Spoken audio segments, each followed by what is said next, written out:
Hey there, I am Mindy, an ENFP who makes videos about ENFPs, INTJs, Myers-Briggs, self-development, and other fun stuff and not so fun stuff, so check out my channel. But today we're here because I'm going to be talking about how to finish projects as an ENFP. I know as an ENFP myself how hard it is to stay committed and focused. We tend to move from one thing to the other because we find something else that cuts our attention or that seems to be more important or that we love more, and then we abandon things. Some of you have asked me how do I do it, because I have this YouTube channel for over a year and you see weekly videos, and I am still committed and I'm still doing so. I want to share with you how I do it, not only my YouTube channel but with other projects. I want to share my secrets with you because I want you to also be able to do it. Also, I'm going to tell you why this happens, but I will need a cup of coffee because I want to feel like we're having a coffee together. Decaf coffee. I don't drink caffeine.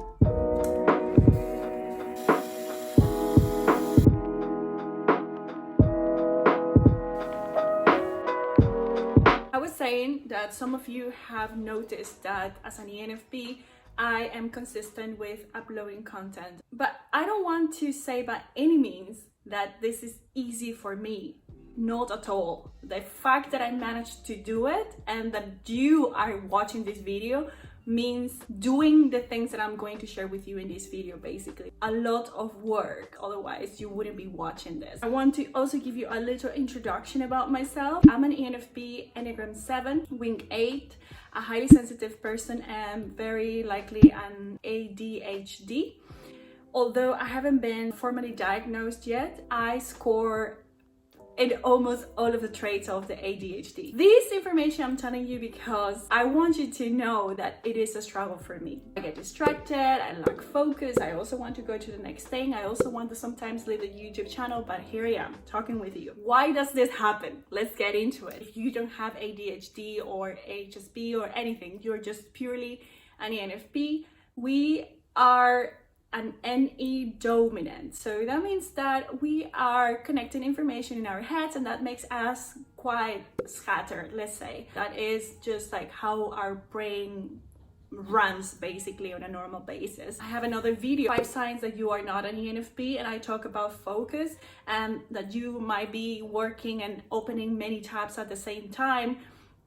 That is because of extroverted intuition, most likely. Because the ENFP possibly jumps from extroverted intuition into extroverted thinking, third function, skipping the second function.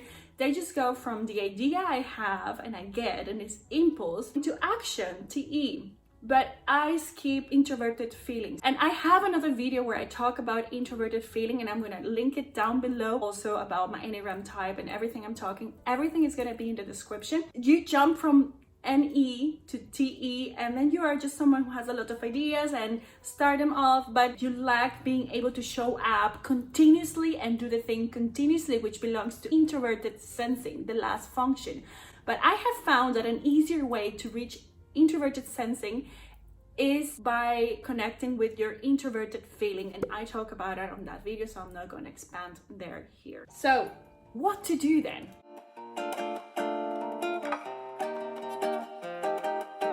The number one thing that I'm going to advise you is to know your whys. Write down on a paper, on your computer, wherever you want, why you want to start that thing you're going to start. The reason, the purpose of that which you're doing. And it can be anything. It can be because it is fun to do, because I can get to exercise my creativity. My mother loves it. I don't know, but find something that's substantial. If you don't know the whys, and that's why the video of FI is very important, you are going to abandon it. Even if you know it, you can still abandon it. But once you know these whys, you write them down on a sticky note, you put them anywhere visible, near your bed, on your mirror, in the kitchen, wherever you want, because there are going to be times when you're going to be bored, when you're going to think of the next thing you want to do, and you need to come back to your whys. And that's what I do with this channel, for instance. I really like it. It's really something for me, coming up with new ideas and new videos, and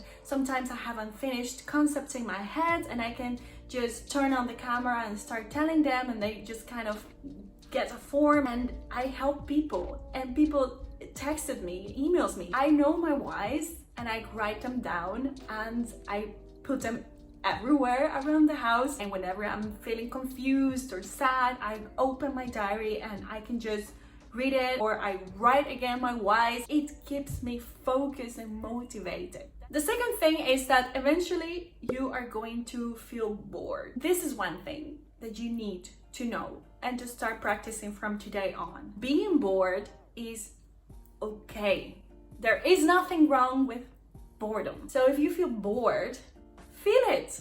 Don't try to escape it. Don't try to find the next exciting thing if you are just like myself. It is okay. It is another feeling. It is just like when you feel sad an afternoon, it passes. Everything passes. So do not abandon a project because you are bored on a day, on an afternoon, or for 2 days in a row. Give yourself time, because eventually those feelings always move. And if you still feel bored after a month or 2 months or whatever, then make a decision, but don't act on impulse. Give yourself time and learn to feel that emotion, to embrace it and be okay with it. Observe it. Learn to sit with it and to not try to escape from it. The third thing I want to tell you is that you need to have priorities. Why? Because if you are just like myself, you're going to have more ideas of things you want to do, and of course you can run next to that project other projects, side things, but you need to know what is the most important thing. For instance, I have this YouTube channel and that is a priority for me. So if I want to come up with something new right now, at least until my channel grows more, I would not do it. Yes, I have many ideas of many things, and sometimes I come up with new Instagram accounts, and I'm not lying. You can go and check out my Instagram profile and you will see that I have linked many accounts because I just have ideas and I go with the flow, but then I realize that I don't have the time. I don't have the energy to do that next to this YouTube. And you know why it's important going to point one, that you know your whys? Because in that moment, when I look at all of those next things I want to do, I know that my why is communicating, creativity, helping others. And yes, I can do that with the next new things I'm thinking of with the Instagram accounts. But why would I go with those projects when I'm fulfilling that with this channel?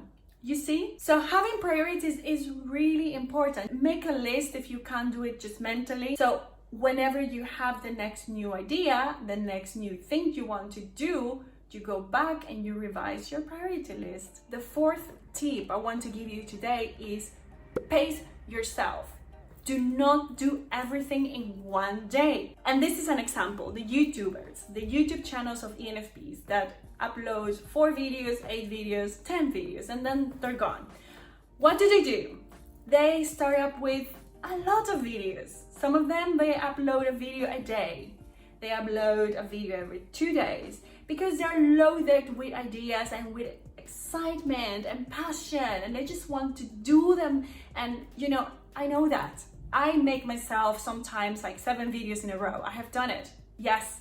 And I don't publish all of them at once because I have to pace myself. Why? Because there is a moment when you don't have inspiration, creativity. One important key thing that us ENFPs need to learn is that not everything can be done on the basis of inspiration. It's not possible. And that's why you need to pace yourself. So let's go back to the YouTuber example. If you make all of the videos at once and you publish them all at once, you're not going to have enough content to run for later. For instance, me, myself, because I make sometimes many videos because I have the idea, the energy, the inspiration, although sometimes I really burn out myself because I do too much. I keep those videos saved, and actually next week I will be publishing videos I recorded 2-3 months ago or something like that. It's not ideal, but I do have content and I can back up myself if I don't feel like it, if I go on a vacation like next week. So I do have how to, be consistent even if I cannot show up and do the work. Pace yourself is important in order for you to be able to deliver results in the long term. That's number one. But also, sometimes you can burn out yourself. Like the example I gave, sometimes I recorded 7 videos. That was my maximum. And I ended up really drained. If you give all of your energy at once, what happens after is that you end up drained and you kind of hate it. And I felt that way back in December, like, oh my God, I hate this, I cannot do this anymore. But I also know that I am not going to act up on an impulse. I'm not going to decide I'm going to stop this channel because, I'm drained right now. And that is exactly the same as boredom, what I was talking about. Feel your feelings, do not escape, do not run away, pace yourself. Okay, number 5, this is very important. You're going to feel discouraged along the way because the results are not visible soon. Let's say that you're an ENFP who started up an online business and you don't sell enough within 3 months or 4 months, I don't know, or 1 year, whatever it is. But then you say like, you know what, it's done. I'm moving to the next thing. It is important that you use your strength, which is extroverted intuition, and imagine the future. Let your imagination just flow and imagine, like, in the best case scenario, how things can actually work out. Use your imagination to keep yourself engaged. I do it myself with this channel. I'm not growing as fast as I would like, to be honest, but I am still finding, reasons to be grateful for this, for the community I'm building. It is important that you are able to see the big picture, that you look at the big picture even in those moments when you feel discouraged. It is important that you create a vision for yourself. What is the thing that you want to accomplish with it? Use your imagination, but write it down. Where are you going towards? Do not just abandon it because it's not happening at the pace that you think it should be happening. And the 6th thing is know your demons. So get to know what makes you feel like quitting or like changing, Is it because you think you have too many good ideas and you want to execute them all at once? Or is it because you feel discouraged? Or is it because you are bored?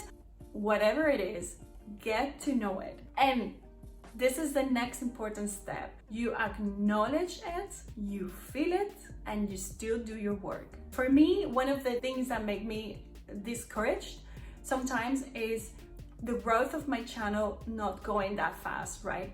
So then I am like, oh my God, it's not working. And then I get into this negativity, this loop. I acknowledge it, I know it's there, and I know it's trying to stop me from the results I want to accomplish.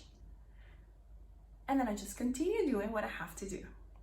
And that's how I do it. So I hope all of these tips help you. Leave in the comments below if you practice some of this already. How is it going for you? If you are an ENFP who's also doing things and you want to share with the community, how can they stay focused and accomplish their goals and dreams? Put it in the comment section below. Remember that I offer one-on-one sessions.